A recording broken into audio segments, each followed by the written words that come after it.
Good morning, fellow Hoops fans. Welcome back to another episode of the Last Shot NBA show here on Little Birdie TV. As always, brought to you by our great mates over there at topsport.com.au. Now, we've got a lot of basketball to talk about, NBA, and we're going to take a look at some of these NBL, or one of them at least, these NBL playoff games coming up. No better person to chat to than old mate Parky. How are you, sir? I'm very good, thanks, Nick. Looking forward to. We're loving the NBA playoffs, but to have the NBL playoffs starting tomorrow night is going to be a great highlight too for all the hoop fans out there, and we've got some good bets to have a look at as well. Absolutely. We're going to get into all of that a little bit later on, Parky, but let's start with some NBA talk, and we're going to start out with old mate Ben Simmons, Parky, because he's been copping it from the American media and probably people all around the world as well. Obviously didn't play in yesterday's Game 4 loss. The Brooklyn Nets are out of the NBA playoffs, swept by the Boston Celtics. He's been heavily criticized for the decision not to play. We're going to play a quick soundbite here from Stephen A. Smith, who absolutely eviscerated Ben Simmons the other day. Jalen's different than me. I feel bad for anybody who was his teammate. He quit on LSU.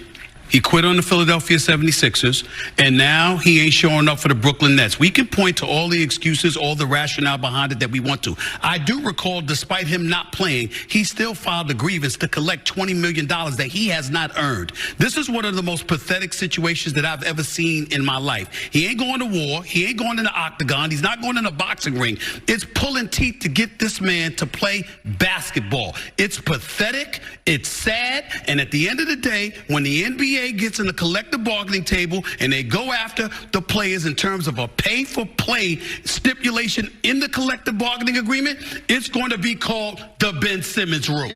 Now, as you can see, there's some pretty, harsh words from Stephen A. Shaquille O'Neal's, had his say. Charles Barkley's had his say. A lot of guys, Reggie Miller was tweeting out, his, I guess, disgust at Ben Simmons not playing. It appears the decision was his, though, and not the Nets. The Nets do share some of the frustration that he hasn't played. Parky, what do you make of all this? Yeah, I'm not sure about how this all went down. As far as I think the media started to sort of expect Ben to come back maybe in Game 4, and then so I'm not sure if he communicated that. I'm not sure how that communication went with the Nets, but I think it's a bit harsh that they're blaming. Just the Nets have been swept out of the competition. Let's not forget that they were championship favourites when the season opened. I know a lot of water has passed under the bridge since then with Harden leaving and the Simmons trade. But to start loading up on Ben Simmons, I think it's a bit harsh. Steve Nash from the start of this series said that he didn't expect him to play. So to be blaming Ben Simmons for quitting on his team and letting down the Nets, I think it's a bit harsh on the fella. We don't know exactly what he's going through mentally, and I think we've all got to be sort of a little bit careful in that area.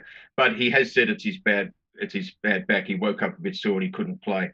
I don't think he was going to be playing a lot of minutes anyway, and I don't know how he was going to go after not playing for a whole year. So to come into a series like that and to expect to somehow turn the series around, I think is a little far-fetched. So I'm a little bit on Ben's side here. I haven't agreed with everything and all these decisions he's made in the past, but I think he's copping it a little bit too unfairly at the moment.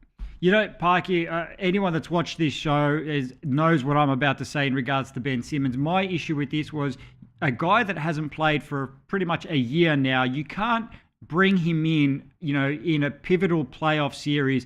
Now, the Nets kept saying, look, he'll be back maybe Game 3, maybe he might play Game 4, So they did mention that he could be coming back. But I didn't like the idea of integrating this guy and bringing him back under that pressure, because if you remember, the last game he played was Game 7 of the playoffs last year, that was one of his poorest games.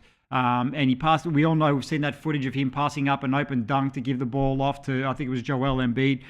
So I didn't like the idea of trying to integrate this guy in a playoff game. Once they went down 3-0, and people were talking about bringing him back for Game 4. For me, it was like, what for? Why are you bringing this guy back now? It serves no purpose. Now, apparently the Nets players, I saw a report today on The Athletic that some of the Nets players do share some of the frustration of the general public, I guess, because they feel that Ben didn't really make an effort to come back. And I guess they probably know more than us. They see behind the scenes what happens. But to your point about the mental health, Parky, I'm just going to read a little bit from this article. So it says, according to sources, Simmons told those in the room that a mental block exists for him, dating in part to last summer's postseason, which is creating stress that could serve as a trigger point for his back issues. He added that he does want to play and play for the Nets as he works on solutions in regards to his well-being. So I think that goes to my point that, this was not the right setup to bring this guy back. You don't want to bring him back in a Game 3 or a Game 4 of a pivotal playoff series. Exactly what I thought. And I think the coach, Steve Nash, was thinking the same thing, Nick. I don't think he was expecting him back. He kept answering questions saying, look, I don't expect him back. Yes, he's doing a little bit of 5-on-5. He's starting to get a little bit under his feet. But he was never going to be a factor in that. And I think a lot of the ESPN guys are loading up on him, talking about the outfits he's wearing. He wants to be like a model, and he can't win either way. I don't think he showed up to Game 4 yesterday with the back injury. He didn't show up, so he copped it for that. When he shows up, he cops it. When he wears Louis Vuitton gear and he's got his special shades on and he's got the fashion, people have given him a lot of shit for that, and I don't think he deserves that at all. He's in a bit of a no-win situation. But look, he gets paid a heck of a lot of money, and I know that what comes with that is obviously scrutiny, and the media, the mass media, the global media are going to be on him. But I think he's been a little bit hard done by.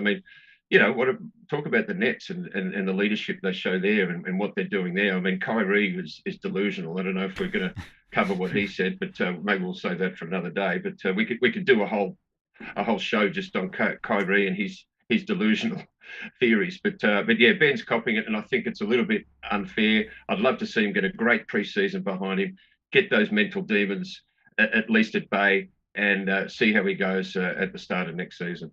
Yeah, I'm with you, Parky. This summer is going to be very crucial for Ben Simmons in sort of, how he gets himself right, prepared for next season. Whether or not that's with the Nets, it still remains to be seen. We don't know what's going to happen this summer. The Nets are saying they are committed to sort of, helping Ben get through this. So we'll see what happens. All right, moving on, Parky, we're going to talk a little bit about Ja Morant. He was named Most Improved Player for season 21-22, averaging 27.4 points, 5.7 rebounds to go along with 6.7 assists. Just his third year in the league. He was a former number 2 overall draft pick. Grizzlies won 18 more games this season compared to last year. Obviously, we entered the playoffs as the number 2 seed. DeJounte Murray was second. Darius Garland was third. And DeJounte Murray of the San Antonio Spurs seemed to be a little bit, let's say, put off by Ja Morant winning the Most Improved Player award. He tweeted this out not long after Morant was announced as the winner. So this is what he's tweeted out. Only one player in NBA history has averaged 20 points per game, 8 rebounds, 9 assists, 2 steals per game in a season, minimum 40 games. And that was DeJounte Murray. There's a little bit of controversy, Parky, around this, because some people are sort of saying that, maybe Ja Morant, I guess, shouldn't have been eligible for this award. He's a number 2 overall pick. So people are kind of saying, well, he's expected to play at this level. Now, he was actually my pick to win it as well, based on his form this season, because I thought he had an incredible leap. And to me, that justifies him winning the award. What do you feel, Parky? Well, it should be mentioned too that he's the first player in NBA history to have won the Rookie of the Year and the Most Improved. So that, that doesn't happen much. So I can see that, a little bit ripped off. But I really think, as you mentioned, Ja Morant averaged 27.4 points. Last season he averaged 19.1. So that's well over 8 points a game that he's delivered extra, and that's purely from being more efficient. He worked on his shooting on the off season, like put in thousands of hours in his shooting, and he became more efficient. So he achieved that 27.4 points per game in about the same court time that he had last season when he averaged 19. So I think he's a worthy winner. And also, as you mentioned, the team. I think the team, if there was a most improved team award in the NBA, which they probably could bring that one in. But I reckon that the Grizzlies would have won the most improved team for the year. They won 56 games, finished second in the tough Western Conference. And not only that, they had a couple of other guys in the team that were in the running for most improved. Desmond Bain, I think, finished fifth in the voting. And I think, who's the other guy? Jackson Jr. I think he finished 10th in the most improved player voting. So they had 3 guys in the top 10.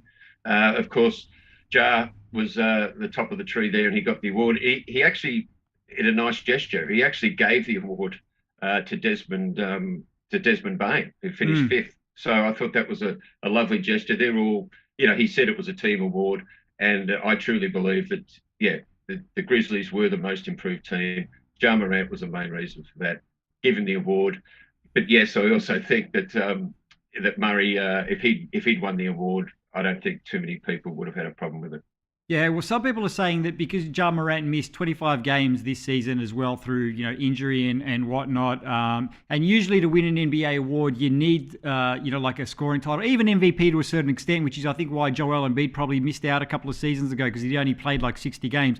You need to have played at least 70% of your games, which is around 58 games or something like that. So I think that's what a lot of people were saying. But look, I picked him. I just thought that, his improvement this year, when you look at the team results and obviously his individual improvement outweighed everything else. So for me, he was a worthy winner.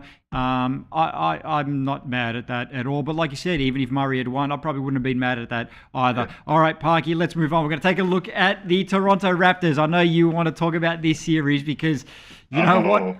All of a sudden, Parky, it's a series, isn't it? I'd given up on it when they were in a 3-zip hole.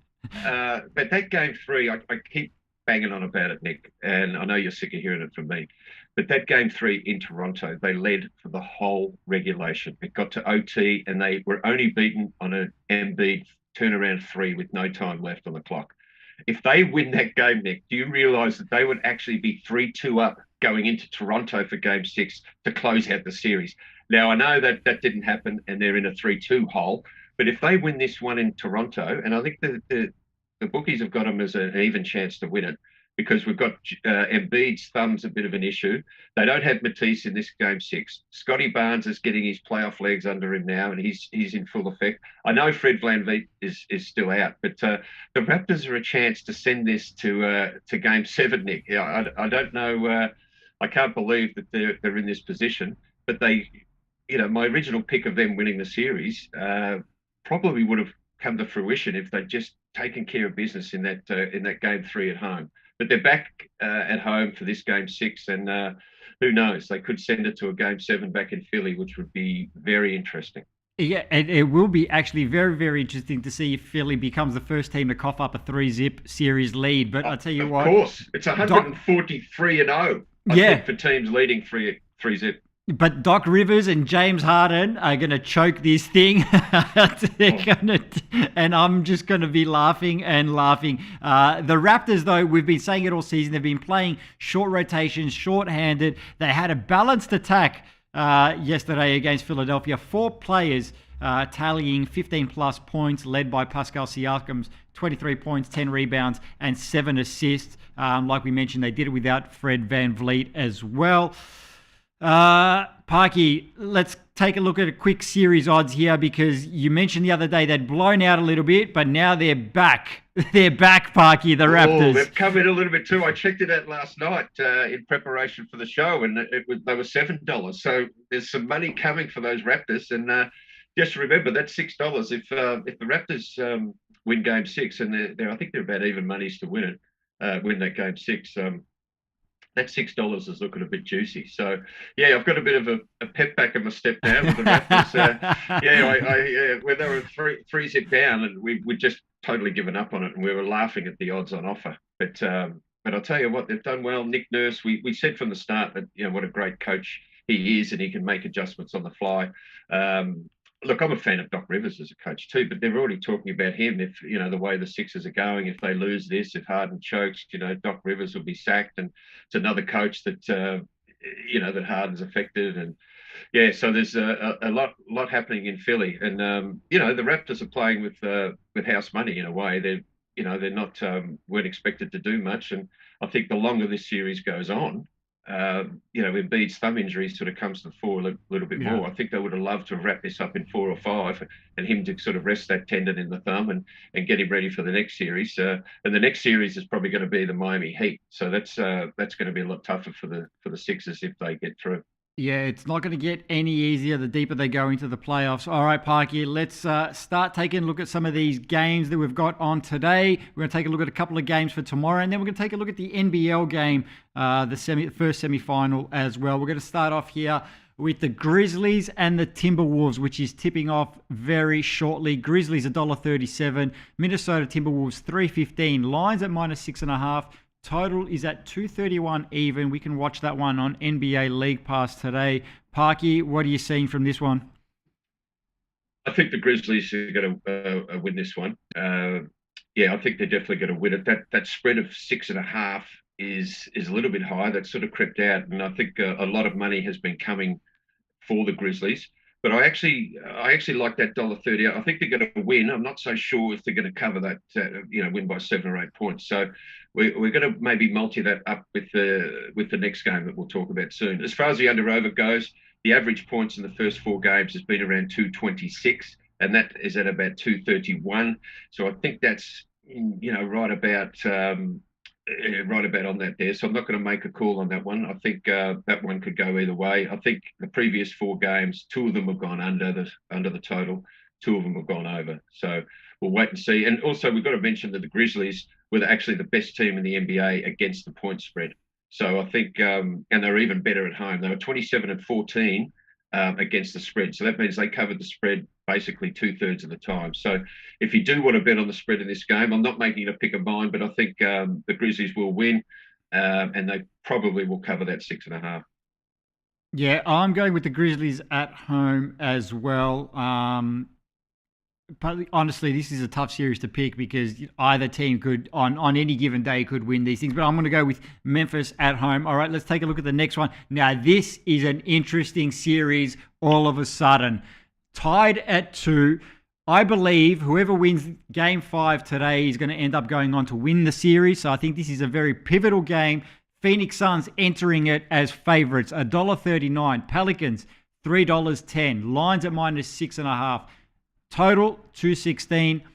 This one's going to be live on ESPN today. Parky, like I said, whoever wins this game wins the series for me. Yes, I'll be watching this one today. And Monty Williams, the coach of the Suns, has gone out on a limb and criticised the referees after the free throw count was 42-15 in the Pelicans' favour in Game 4 in New Orleans. So I think that's going to even up a little bit there. And I think the Suns are going to take this one.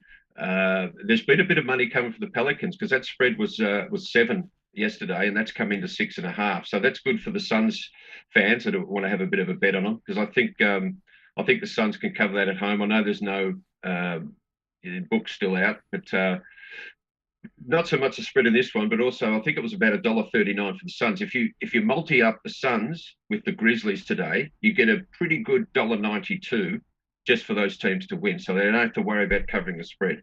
So I think that's my bet for today's NBA games is to multi up the Grizzlies with the Suns, both home teams, pivotal Game 5s. I think they get it done, and that's going to pay $1.92.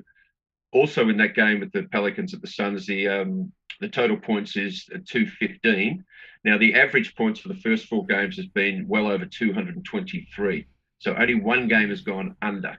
So I think this game is going to go over the 215. So we've got the over 215 in that game, as well as multing up the Grizzlies and the Suns. You know, Parky, the other day I picked the Suns when I should have picked the Pelicans. My gut was telling me Pelicans. I hadn't had my caffeine, so that's what I'm blaming it on. Well, you got the Nets right, though. We haven't gone over Monday. Yeah, I did get the Nets going. Horn. You know what? I'm actually going to go Phoenix today because I do think they end up getting out of this series even without Book. and I said whoever wins today wins the series. So I think they win today.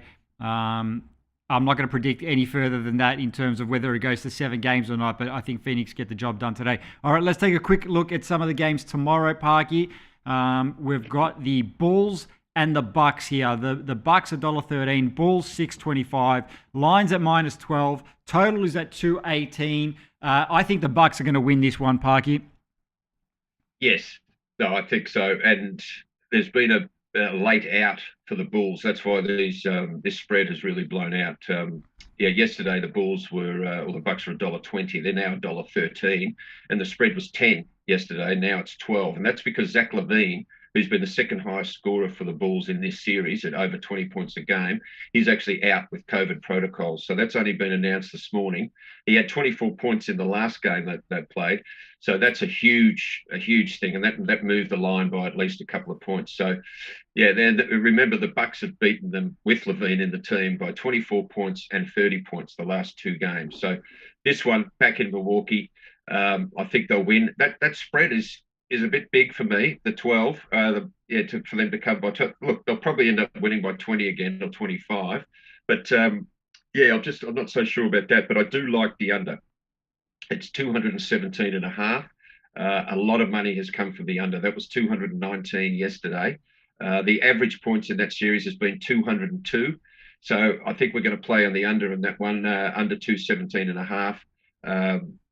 3 of the 4 games have gone under, so we've got a bit of a pattern going there. So I like the under in that, the Bulls at the Bucks. There you go. Parky says take the under on that one there. For me, like I said, the Bucks are wrapping that one up. Zip it up, zip it out. That series is done. Let's take a look at one more game for tomorrow, and then we're going to get into the NBL game. The Golden State Warriors, $1.23 favorites. Nuggets, $4.40. Lines at -8.5. Totals, 225.5. Live on ESPN. Parky, for me, the Nuggets had their fun the other day. They grabbed their game, but this one's done for me, going back to Golden State. Yeah, so you're calling a gentleman's sweep on this one? Yeah. A 4-1. Yeah, I'm with you on that. I think Golden State closed this one out for sure. That 8.5 point spread. I don't like big spreads in playoffs, even though the Warriors are probably the team to cover those big spreads. But what I do like in this game is the over. Every game has gone over. They've averaged 235 points. It seems like a bit of a trap bet, this one, because it just seems too good to be true. The under-over is 225.5, and yet the average score over the 4 games has been 235. So I'm expecting another high-scoring game in this one. And I'm only tentative on this one because I'm going to make it an official pick because I think it's going to be the 5th game and final game to go over that points tally because it's been creeping down. I think it started the series about 232, 233, and then eventually the bookies have sort of trimmed it down and got it down. But I still think it's going to go over that 225.5. All right, and Parky, let's take a quick look at this NBL game for Thursday night. It's going to be a big semi-final, this one here. Tasmania Jackjumpers in their first season make the playoffs. What a story this has been. They're facing Melbourne United. United are $1.33 favourites. Jackjumpers $3.30. The line's at 7.5.